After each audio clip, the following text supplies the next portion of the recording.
Hi there. We're continuing our conversations on issues that can move us towards the next republic.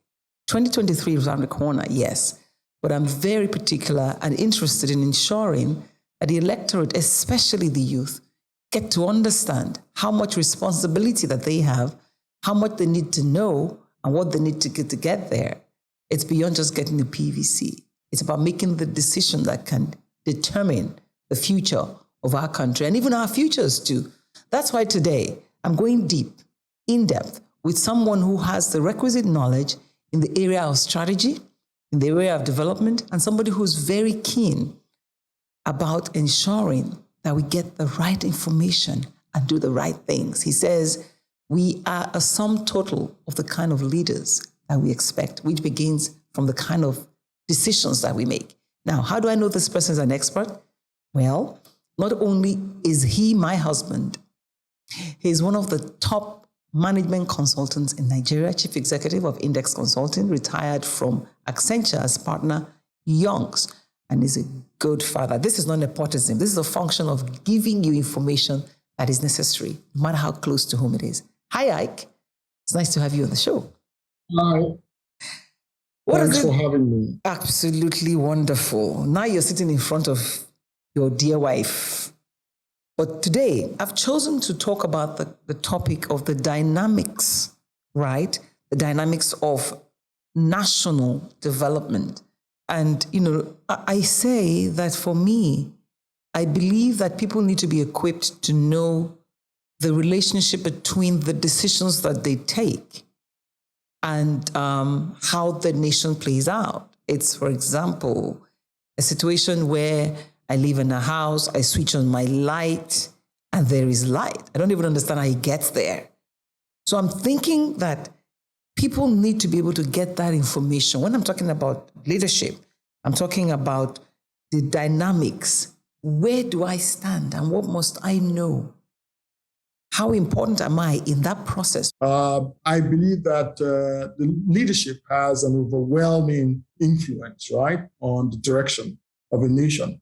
And so the role of a citizen is to ensure that we pick the right leaders. Mm-hmm. They pick leaders who will respond to the aspirations of the people, the developmental aspirations of the people. I think that is where the people's responsibility starts.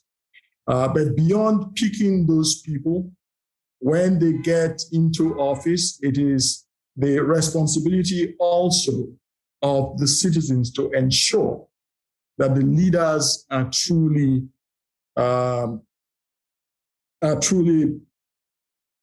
doing what the people want. So we must always hold our leaders accountable as well. It doesn't just stop with elections and picking the right leaders. It also flows into holding our leaders accountable in a very active way. So you'd find that leaders in societies where citizens are docile have a tendency to do what's good for them and not what's good for the people. So how would you describe the people in Nigeria today? We haven't played, in my view, we haven't played our role at both stages. One, during elections, I think there's a lot of apathy out of ignorance that our votes don't count. Also, of course, politics has been commandeered by what I'd call political bandits who have made it difficult for even responsible citizens to play their role at the point of elections. So it makes it very difficult. We haven't done very well. The vast majority, I'm sure if you talk to our youth, up until now, most of them don't have a PVC. But they're trying to get their PVCs now, though. Yes, I think the past 7 years have taught us some lessons. I think we have, as a people, the citizens have matured quite a bit because it seems to me like it's a lot more glaring, the difference between good and bad, leadership, what those two things mean. And so as I am on the social media, as I'm on social media, I see that our youth are far more aware and far more sensitive. And it is my guess that a larger proportion of our youngsters and most Nigerians, not just youngsters, right? Not just the youth, even senior citizens haven't been as responsive and responsible as they should be. But you asked me about how we've done. It's not only at elections. I would personally describe today's Nigerian as politically very docile. And when you are docile, when leadership knows you never respond to anything, they keep ratcheting up, bad behavior. That's what we've seen in the past several years. And until we wake up and show that we care for ourselves, we care for our lives, we care about our quality of life and everything, and we care about our leaders being accountable by showing it actively, showing dissension if need be, and taking them on directly, at least within the law. I'm not saying we need to, but I think the law provides for us engaging with and trying to hold our leaders accountable. Until we realize that, we will continue to suffer from bad leadership. Okay, so based on what you're saying, we've had bad leaders up until today. We have had leaders who have not done their bit. And that's because we are docile. That's a large part of it. Yes, a large part of it is because we're very docile. Couldn't it be? The things we allow in Nigeria, right, would never, a tenth of a misbehavior, a tenth of a bad governance, a tenth, a hundredth, a thousandth of the corruption that we read about every day would get most other societies up in arms, and ensuring that they make their leaders accountable. We just let these things pass. And the more we let them go, the more our leaders take us for granted. And that would include you and I. Of course, we're all, I'm not standing outside, right? I'm right inside. I'm in Nigeria. And I know how it was several years ago when we would have called ourselves youth, right? When we were undergraduates and young adults. I think we were a lot more, we were a lot more active, we're a lot more... Like activists. Demanding.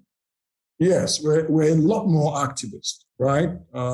And so we were able to, in the 70s, in the 70s when I was in the university, right, we wouldn't take any of this. The young as went on the undergraduates, streets. we would, make our voices heard. As young adults, we would make our voices heard. And that is why, for example, I tell people, youngsters, that it was for the activism of the youth in the 70s, 80s, and maybe early 90s, and some seniors, right, that we were able to get the military out of the way. If we were as docile as this, they'd probably still be there, So I guess when the military went, we thought the war was over and we had won. Mm-hmm. But the other side, the other half is actually holding our leaders to account. Once elections are over, once we have people out there. So yes, those are the two sides of citizen activism that's very important for citizens, especially the youth. And I tell my younger friends, that in most societies, because people are pointed to me to say, what about you? What have you done? I say, look, in most societies, I think it's the youth that show that vehemence, right? That, that direct engagement. Seniors will bring wisdom, and planning. But in most societies, the youth are the very, very activist segment of society. I don't see enough of that today. Well, I may agree with you. Listening to what you've said, what it appears to me is that the activism of those who are like semi-elders now, like you, has yielded certain results of leadership. If those leaders that were elected were good, would we have a youth that is so confused today? I'm just wondering, though, that maybe even the elders didn't do the right thing. How did the youths come about? Where did they get their ideals and their values from? Which is what concerns me in all of this. Because these youngsters didn't fall from the sky. They are learning from something. And we must also give it to them. There are certain things that they have done. In recent times, the occupying of the toll gate was one step, right? So where did we go wrong having the kind of youth that are even more docile than we were? How did we get there? I think it's a combination of a few things. One, today's youth has, because we did not continue, we didn't follow up. You see the part of it I said we have to hold our leaders accountable. Let's talk about, say, since 99, right? Since this, what do you call it, democratic dispensation, we got the civilians in, and I think we went to sleep. Okay, we thought it was all over, it was done. But like I said a moment ago, that's just the beginning. We needed to hold even our civilian leaders as accountable, even more accountable, right, when they came. But I don't think we did enough of that. We were very happy, very jubilant that the military had left, and now we are democratic. So in the past 20-some youth, where our value system is being continuously eroded, life has gotten very, very tough, very hard. People have gotten poorer. Unemployment has grown. The educational system's been bastardized. So you imagine a situation where over 20, 25 years or even more, right? We've just operated a fairly messed up system. That can only grow a set of youth who have seen all the wrong things and have probably started imbibing some of those wrong values. So we've got a lot of work on our hands, to re-educate, our kids, our youth, to see things differently, imbibe better values, and also not give up on the society, because actually 25 years of what you call misrule can actually give up on the system. I also see a lot of that. Our youth, most of them have given up, and they've gotten to a point where all they want to do is live this. But we must be hopeful. We must sell all the good things about Nigeria to our youth and to ourselves. We should, as we look further down into the future, it is obvious for people who look deeply that Nigeria still holds a lot of potential, and that's what we should be building on, and fighting for. Nigeria has a lot of great things going for it, which is why the moment Nigerians leave these shores, right, they begin to shine. So it means if we create a good environment around here, we can all shine together and build a country that we'll all be very proud of. So the seniors need to continue to work at convincing our youth that all hope is not lost. Well, you say, talking to you and living with you all these years, I know one thing that's very clear that you always say, that people need to do more thinking. That is from thought to finish. For you, thought is what generates ideas and things like that. So now, when I speak of being mindful, what would we do if we were more mindful, if we knew that the dynamics of development at the end of the day comes to us being less docile and doing what exactly? That is the youth, right? Yeah, the youth. Okay. Now, one thing I have observed, and maybe not surprisingly too, is that we have those of us who, as the youth who show interest, are locked in to what I call the gripe mode. They have complained, and that seems to be their home. Now, it's okay to complain. It's okay to identify the bad things about Nigeria, about our leadership. But we need to go from that point towards thinking of the solutions to our problem. Now, the way I see it, if a certain generation has perpetuated this situation, and if you look at a political space, they seem to control some of the so-called, politics. I think youth need to rise themselves. They need to move en masse into some political groupings where they do have an opportunity to design, for example, an opportunity to design a perfect and progressive political party or two, where they'll be the ones who are most influential in, say, the Constitution, the manifesto, the modus operandi of that party, and even the process of selecting their candidates, so that they throw their weight behind a party that they have a chance to be a part of designing.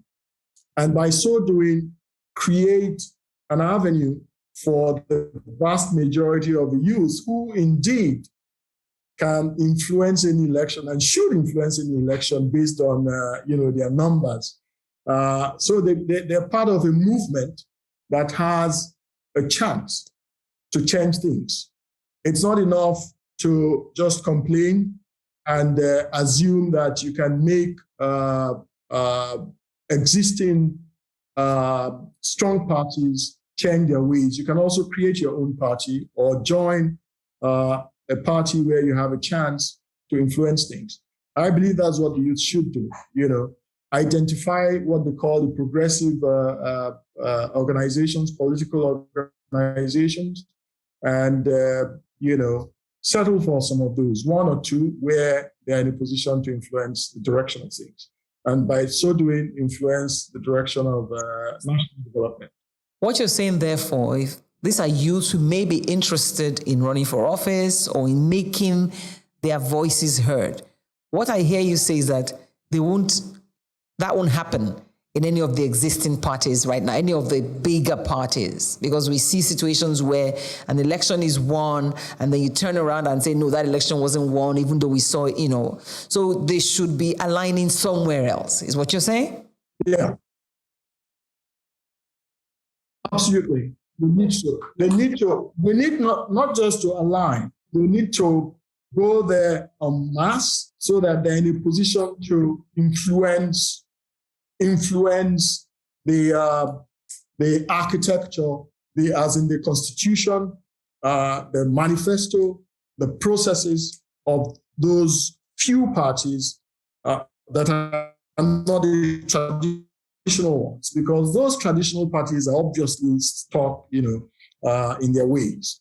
And if they've taken us this far, if we continue to assume that they'll change and so follow them, we might be making a big mistake, especially the youngsters. I think they need to realign, not just realign as followers, because 35-year-olds are considered youth, right? 35-year-old persons can actually run a country.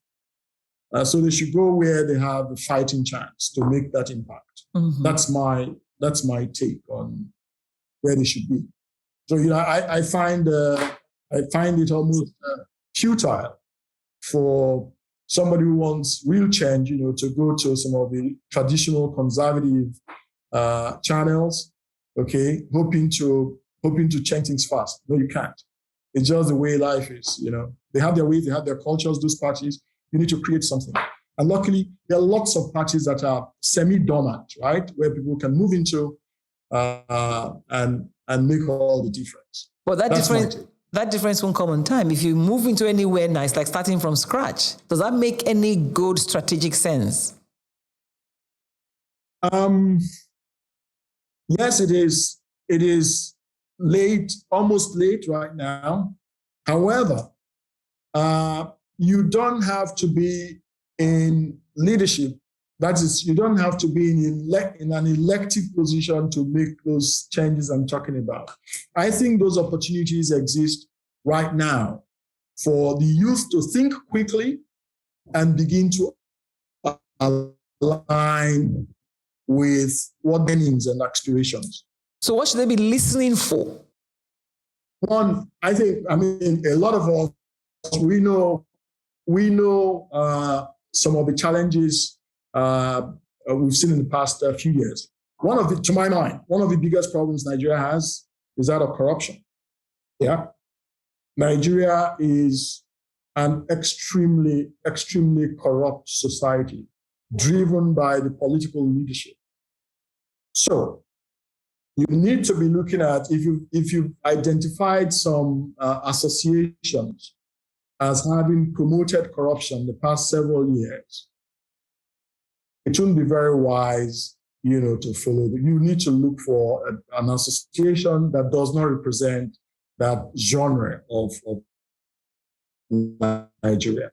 We have a leadership that has embraced very top-heavy governance, where government is costing us an arm and a leg, right? And they've taken it for granted. They've designed systems for themselves where they earn better than any leaders in the world for a country that is a poverty capital of the world. If you see such a group, they can't mean well for the vast majority of Nigerians. That is another, so you need to go where people are talking efficiency of government. People are looking at, spending more money on the Nigerian than on themselves. If you look at people who have displayed a total lack of ethics, right, and principles over time, very glaringly, you know automatically you shouldn't be dealing with people like that, or you shouldn't support people like that. And if you don't need to look very closely to see things like that, people who, for example, can switch between parties freely, okay? Go from one party to another, come back and go back. And, such people can be very serious folks. Those are very self-centered people, to my mind, who don't want to serve. They just want to take care of themselves. So those are just some three elements. Now, I personally also believe that a country needs to be well structured and put together for it to succeed. If you look at a place like the UAE, I think their constitution, in the context of who they are, has been a major driver of their success. We can talk about a few other countries. How so? I believe, yes. Let me explain.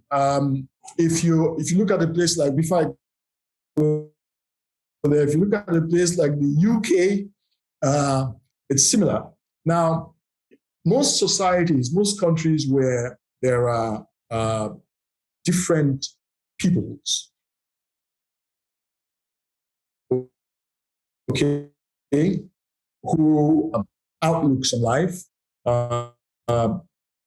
tend to be more federated. Yeah. And by that, I mean the difference between having a monolithic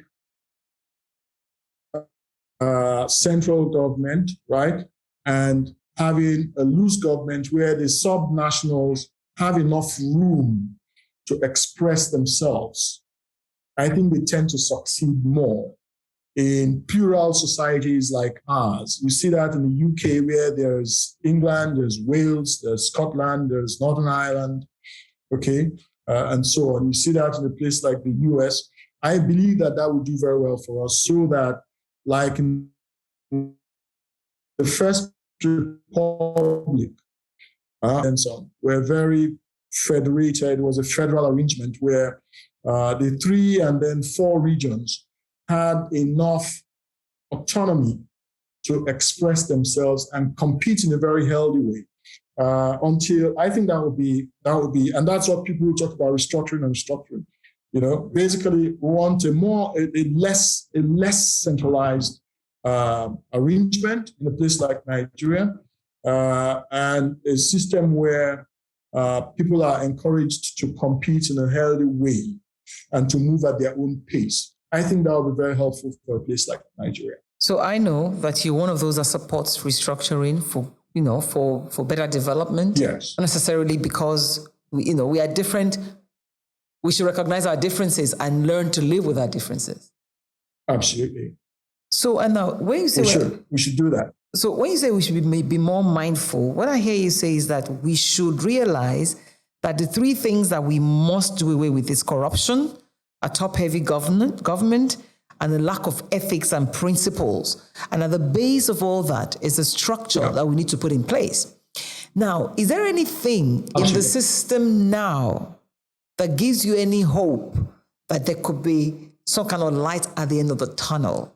And could you point us in that direction? For example, maybe people are getting, registering more, or maybe there's more, whatever it is. What gives you that hope? If there is. The First Republic collapsed. We're just 6 years old, right? In fact, 5 years plus. So you'd say we're an very, very young country. We've gone through a lot of experiences, including the Civil War, a lot of military rule. Now back to civilians and democracy, back to the military. And now we've had about, 20 years, 99, 20 years, 20, going on 20, 24 years, right? I take it that we have learned a great deal in the period. I personally have learned even more in the past 7 years than than in the previous so many years. How so? I read and I follow just based on experience. Now it's so you don't need to be an expert to know. Today in Nigeria, I would think that you don't need to be.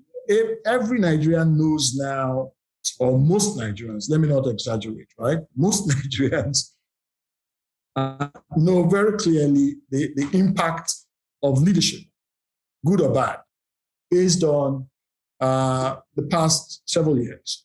It's clearer. It's been brought to the fore based on our experience this past few years, right?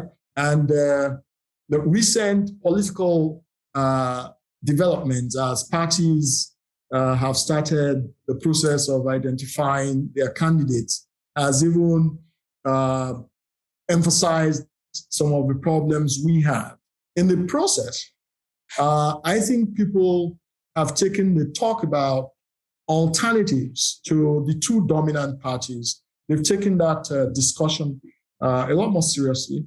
And we do have an opportunity in improving the quality of leadership by looking at some other alternatives, to lead us in different things. I mean, I'm sure there are parts of Nigeria where the dominant parties have done well, and I'm not saying we should take some blanket decisions. Wherever leadership has done well, it's in the place of the people, including the youth, to say, yes, these people have done a better than average job, and we think that they deserve to continue. But where they haven't, which I think is in a larger proportion. In a larger proportion, we must, as our responsibility, we must make the right decisions to ensure that we bring people, leaders who are more likely to move us forward as a nation. We must do that. And this, we have 8 months, 9 months or less, to do that. So all of us must work very hard to educate ourselves, educate our neighbor, our sons, our friends, and, just in case they haven't reached that point of enlightenment. But it is my view that there is a general wind of, what do you call it? Of knowledge, progress. right? That leadership is key and that we must all pitch in, to make that change happen. Okay, I think what I hear you say as the light in the tunnel is the fact that there seems to be less apathy, but more importantly, people are beginning to see and seek alternatives, right? And you say in seeking those alternatives, we should be looking out for people or agents of change that have the capacity and they have a track record and a pedigree. And even with all of those things, we do know that it's the information that you access that influences you. What is it that would help us to begin to look for the kind of information that can help us make the right decisions? People spend a lot of time on social media. Is it just dissing other people or seeking information that would help them? And there's a lot of false information out there too. So how careful should we be? The last I read, maybe about 90 million Nigerians or so, I stand to be corrected, but a vast majority, a good number of Nigerians are on the internet. So what that means is there are quite a few people who are reached on social media and on the internet. But those people who are on social media, who are connected, then need to form themselves into some special groups, right, to pass the message down. There's got to be some strategies for mass mobilization. Where we don't just stop on the internet, on social media. We need to organize ourselves to be in a position to reach the Nigerians, the masses who are not on social media, who are not on the internet. That's very important. We are all, for example, part of, we live in our local communities, we can form groups to begin to educate and to sell our own ideas, right? What we consider to be the right way to go. So we shouldn't just sit on the internet thinking that this thing would happen. We need to organize, mobilize, and reach out to the ordinary folks in our neighborhoods. We should bring our youth. Our youth are truly, truly very educated, very enlightened, very exposed. They need to use all of that to organize themselves, to form outreaches to the nooks and crannies of Nigeria to ensure that the ordinary person in my village, for example, begins to understand what's happening. And then two is that I think we need to use the internet to engage in town hall meetings to ensure that we bring all aspirants to the fore, to the public, so that in the next 7 months or more, we are able to truly, truly evaluate what they stand for, evaluate what they can do, evaluate them as persons, and so the public can truly see who we're dealing with. In the past, what they did was, organize things for themselves, and they spoke to themselves and to a few people, and they came out. I think the internet provides us a huge opportunity to pull them out so that we see what they're about, people who are aspiring to leadership positions. Tell me, as we round up, right, what do you think is the most potent weapon in the arsenal of anyone who is in the process of selecting a leader in our country today? Number one is having having the right to vote. PVC. Number one. Mm-hmm. Yeah. So everybody should get their PVC. If you don't have a PVC, what I tell people in private is they should just shut up. If you don't have a PVC, just keep quiet, right? And know that you're part of the problem. So you need a PVC. That's the fundamental. That's the most basic requirement. Number two is I talked about a party. I believe that the youth should identify, one or two parties, possibly one or two parties that they can belong to, and begin to work from within. Okay, whether or not you want you're looking at an elected position is not as important as being inside of the system, so that you can begin to influence how the parties work. That's number two. Number three, of course, is joining some movement, some group. It's easy these days to be part of a group that can take on some responsibility in the electoral and democratic process, so that you're actively involved. Get active. It's not enough. Mm-hmm. Yes, it's not enough. Yes. What I hear you say is get your PVC, get active, and do the right thing. I want to thank you very much for accepting to do this. Of course, I hope people have taken away one thing or the other. So I would like to say thank you for joining and going in depth with how important a mindful mind is to making the decisions that sets up the process for the dynamics of governance. Thank you very much, sir. It's nice to see you here. And as I sign off, I always say, don't forget to like, follow, and subscribe to In Depth on our YouTube channel.